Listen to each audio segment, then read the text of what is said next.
mettez-vous. Voilà, on va se laisser. C'est juste un petit direct de 5 minutes.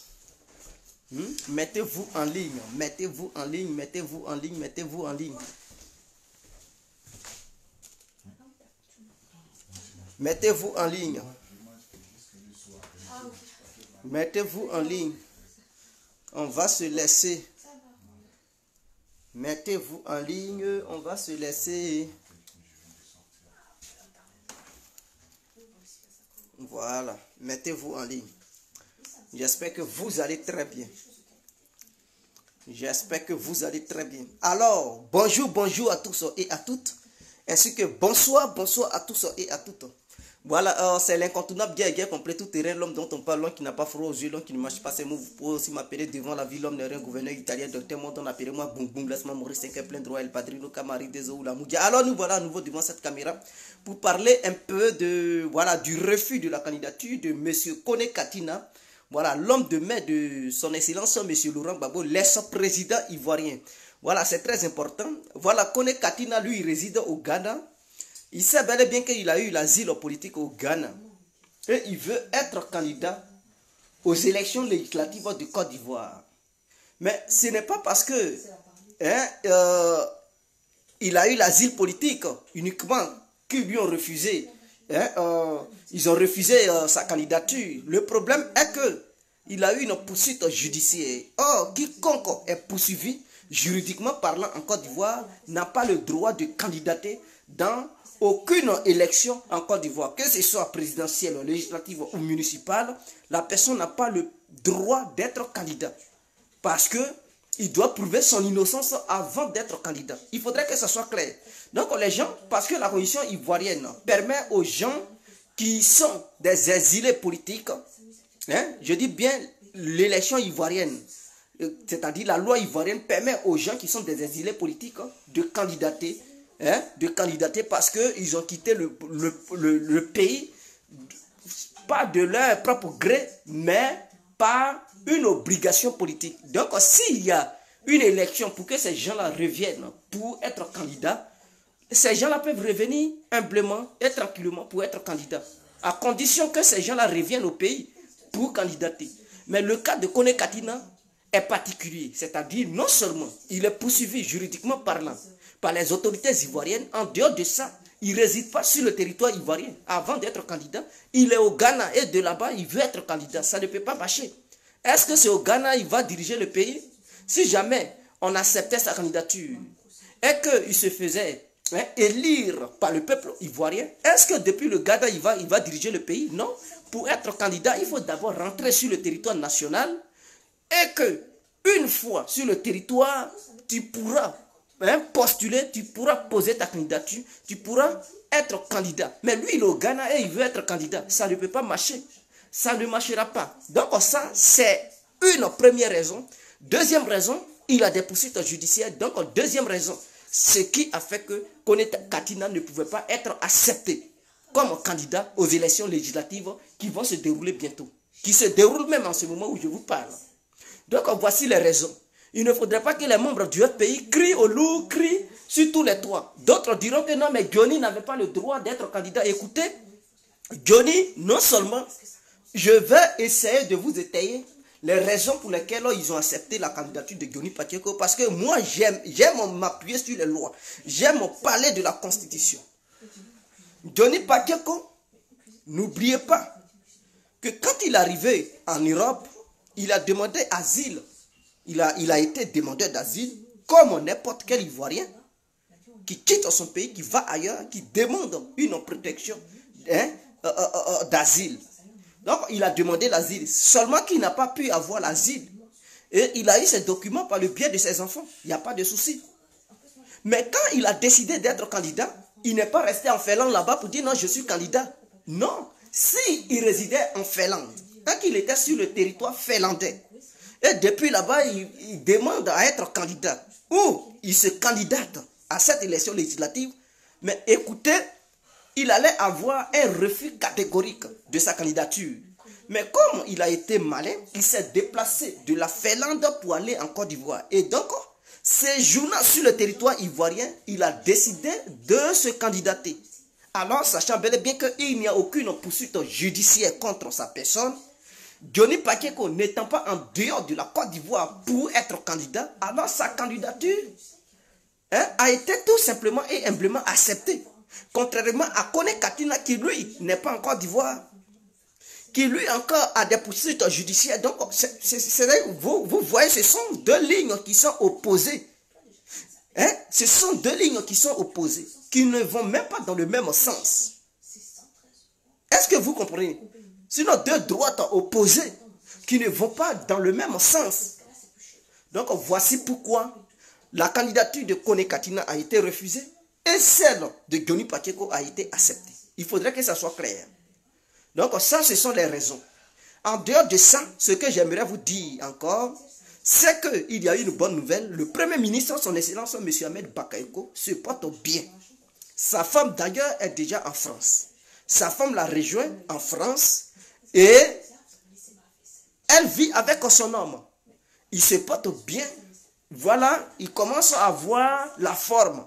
Et donc, bientôt, dans un futur très proche, M. Ahmed Bakayoko, son Excellence, M. Ahmed Bakayoko, va se retourner en Côte d'Ivoire, en bonne et due forme. Et il va réoccuper sa place qu'il occupait avant de venir en France. Il n'a pas été démis de ses fonctions, contrairement à ce que les gens rencontrent. Ça et là, ce que les gens disent. J'avais fait un post pour dire Patrick Kachi est le Premier ministre, pas intérim. Les gens n'ont pas compris. Mais demandez-vous, ça veut dire quoi? Être Premier ministre, pas intérim.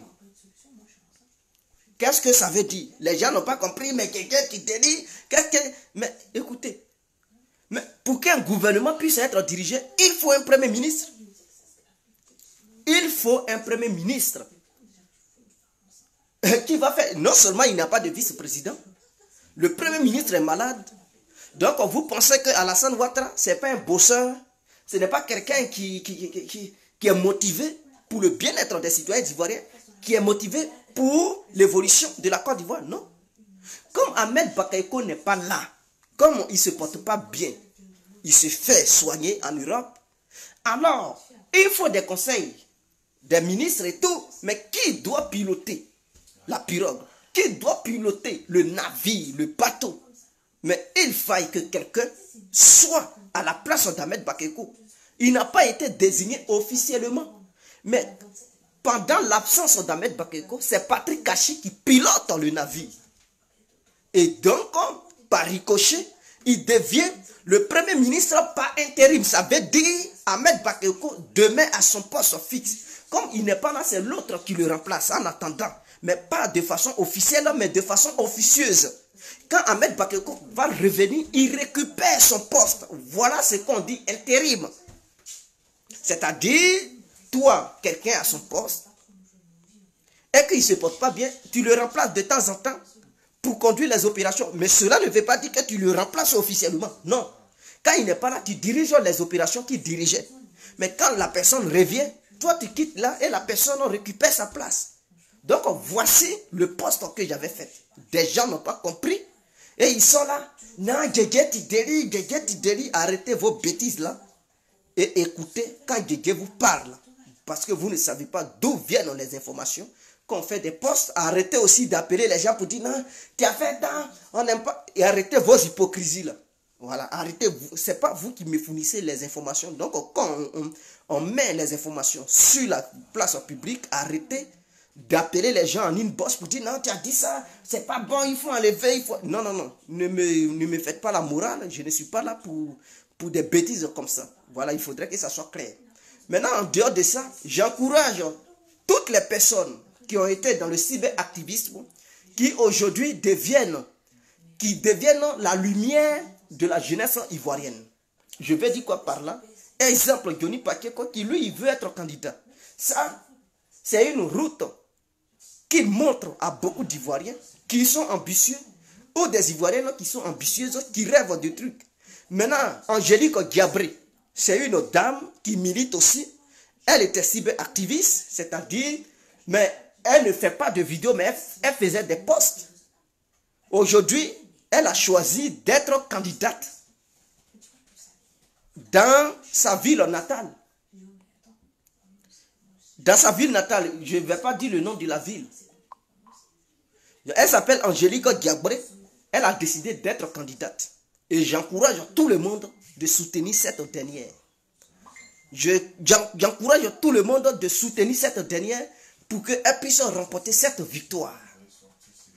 J'encourage les gens qui soutiennent Johnny Pacheco de se multiplier pour l'encourager à remporter cette victoire.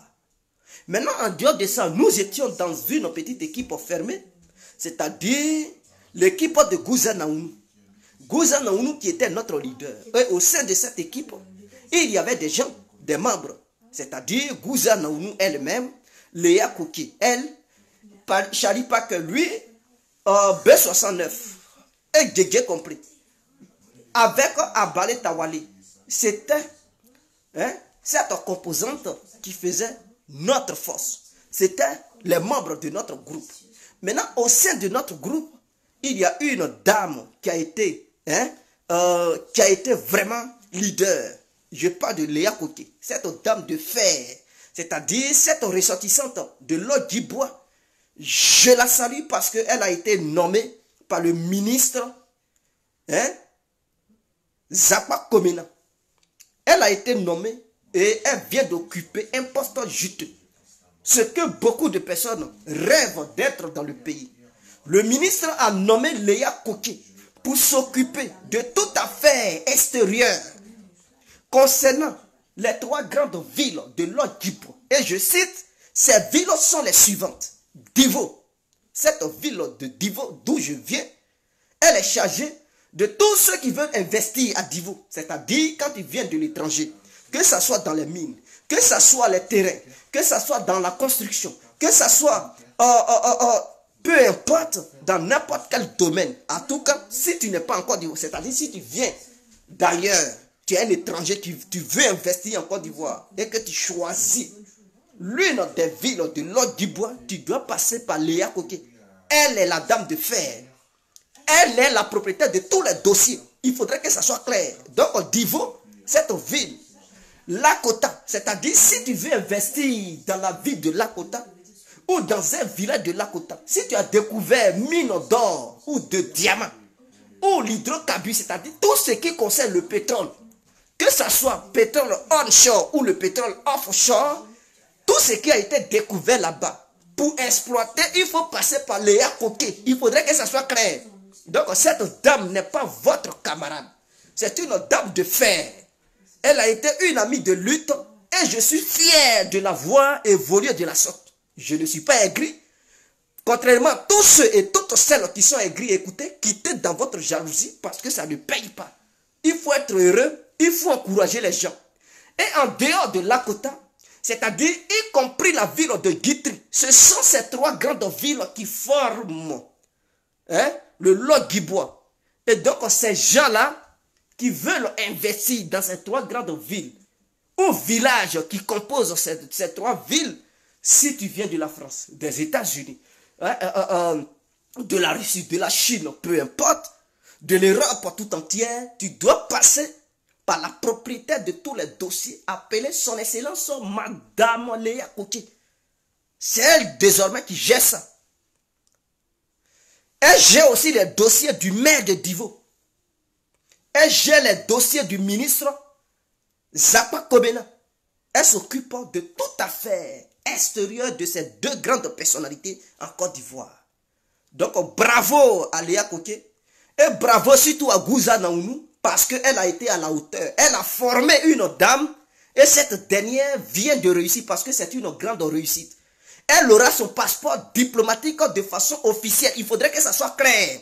Parce que lorsque on te confie des tâches, il faille que tu bouges dans tous les sens.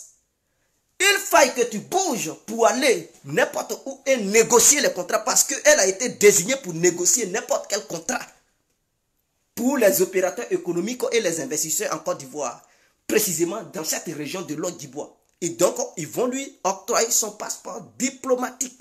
Il faudrait que ça soit clair. Ne soyez pas jaloux, soyez forts et mobilisez-vous. Un jour, peut-être, quelqu'un va vous repérer pour vous aussi nommer quelqu'un voilà, dans son cabinet ou bien, je ne sais pas, secrétaire ou bien quelque chose de là-bas. Donc, c'est un grand poste.